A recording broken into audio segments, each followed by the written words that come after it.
Yes, I'd like to apologize for this because, but I think it's an important question. We have a brother here who was an special invited guest who declined to speak.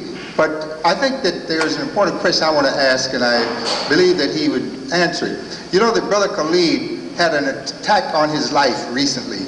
And I'd like to know, in the context of what we're trying to do here, does that have any significance or relevancy to this whole forum and what we're trying to talk about? Brother Khalid, would you address that question?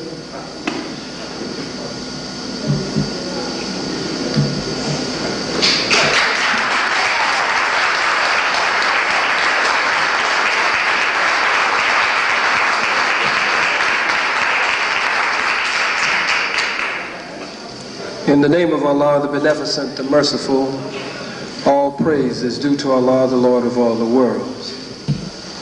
Bear witness that there is but one God, came in the person here to the hells of North America, in the person of Master Farad Muhammad, to whom praise is due forever. We forever thank him for raising up his messenger and his Messiah, the most honorable Elijah Muhammad. And we thank the two of them for the Honorable Minister Louis Farrakhan. I greet you, my brothers and sisters, with the greeting words of peace. Assalamu alaikum. Upon being invited, of course, in my absence from the city, and speaking to one who spoke to those who extended the invitation, I said that I would not speak here tonight because I did not feel it appropriate, and that is still my feeling. For if you'll be patient, you'll get the why. Buckle your seatbelt.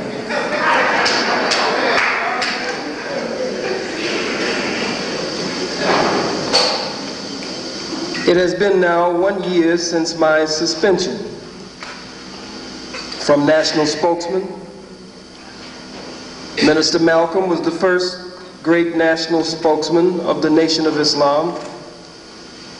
The Honorable Minister Louis Farrakhan was the second and chose me to be the third in that line. It has been a year since my suspension from national assistant, spokesman, or representative, and from the ministry. And during that year, now over a year, which has become an indefinite suspension, I have made attempts to reach my spiritual father, the Honorable Minister Louis Farrakhan, and I have not really been able to set up a meeting successfully with him. Certainly there, why don't you be quiet for a minute and let me answer the questions.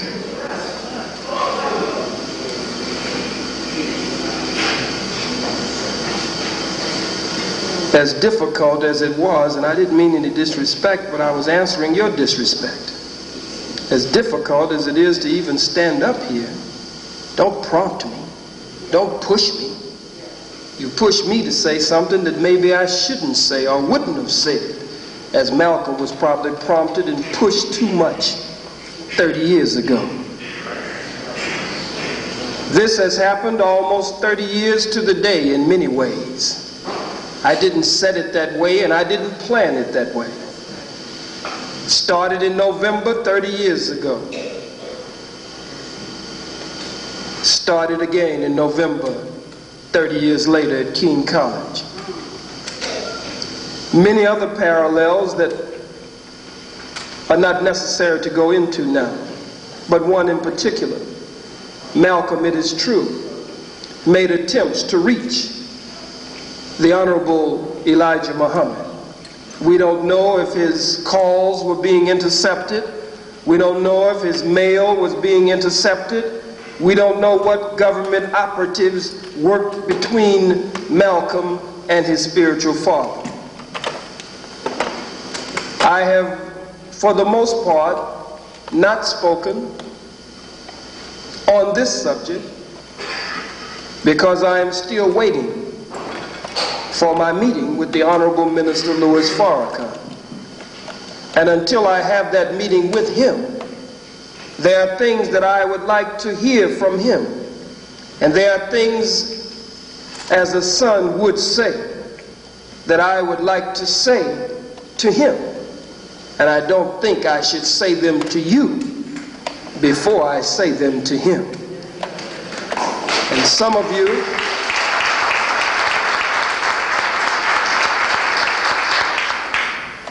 might not agree with that.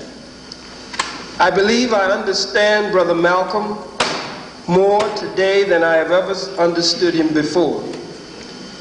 I was not in the Nation of Islam 30 years ago. I was in my mid-teens at that time, down in Houston, Texas, and had not yet moved on to the university where I would meet the Honorable Minister Louis Farrakhan as a young student leader there in New Orleans. So there are many things on my heart, but I think if you will permit me to be just a little wise today, it would be better, and I'm sure if you will weigh it, you would agree with me. I don't know how long it will take. It's been over a year. But during that year, I have not said as little as a word, nor as much as a sentence against my spiritual father, the Honorable Minister Louis Farrakhan. And no matter what I have on my heart, again, I think it should be said between father and son, behind closed doors, and some resolution made behind closed doors before I come back to the broader community and the broader family. I have many questions to ask. Keene College was not a speech where I stood up to condemn my teacher. Keene College was not a speech where I was going into his domestic life. Keene College was a speech, as all of my speeches, where I was giving the white man hell, and I will continue to do that, and I make no apology for that. And so I'm still tender about that subject. Jews, so-called Jews, outside of that auditorium calling for his death. I was in a war spirit and a war posture, and I felt that I did what was right, felt that I should have even done more. It should have gone beyond the rostrum and should have been taken outside, as we did in Los Angeles when we drove them away from the convention center and drove them running down the streets. I wonder what would have been done then. So for the president to come out, Bill, Willie, Slick Willie, the vice president, the United States Senate to vote unanimously against me. For the first time, the House of Representatives and the full Congress, and all of the mayors and governors and city councils and state assemblies and Negro organizations and Negro preachers, Ben Chavis, Reverend Behind, Reverend Butts, some of the other Negroes who came out against me, Jesse Lewis Jackson, who called the white folks, they didn't have to call him, he called them. Ben Chavis bragged in this city on TV how he was the first to call Minister Farrakhan to say something needed to be done about Khalid. All of that, and my last word, what's on my heart, I'll have to hold. As the old folks say, I'm just going to tarry a while. And I'm going to wait until my change comes. I don't believe that no matter how long it takes, I will continue the liberation struggle for our people, but no matter how long it takes, I don't believe you will be finding Khalid coming out against Louis Farrakhan.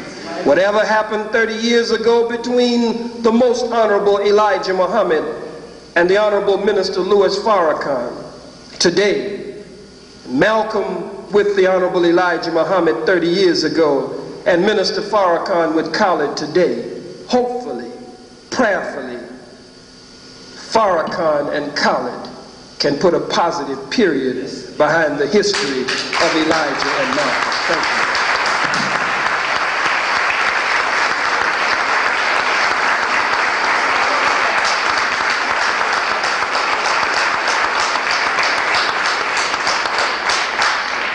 sisters and brothers, the hour is late. We're going to have to cut the questions. We want to thank Brother Khalid Muhammad, and I also want to, at this point, I'm sorry, we just have to cut the questions right here. I want to invite to the speaker, to the rostrum, Sister Joan Gibbs, who's with the Malcolm X Commemoration Committee,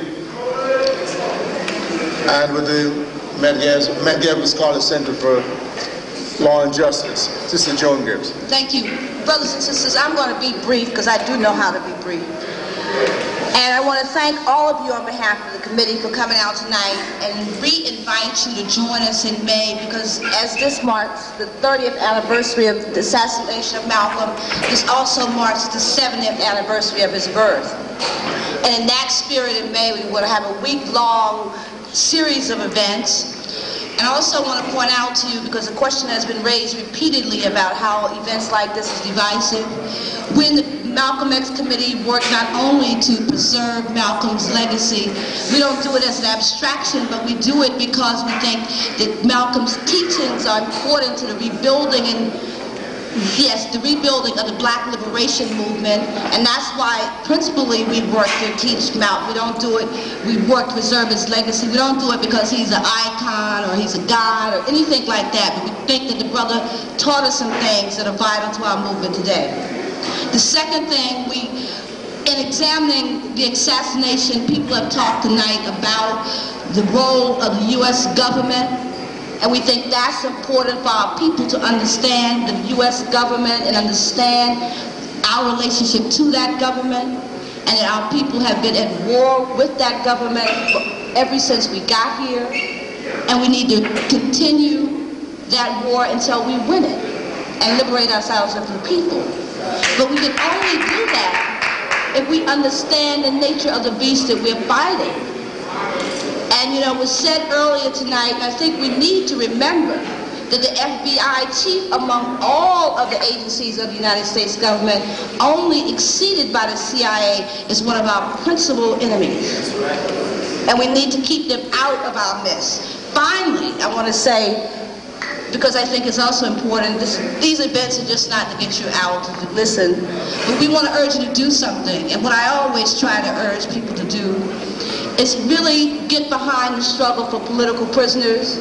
I talked this morning to one of the longest held political prisoners in the United States, my brother Sundiata Acoli, and he asked me to encourage you to do that.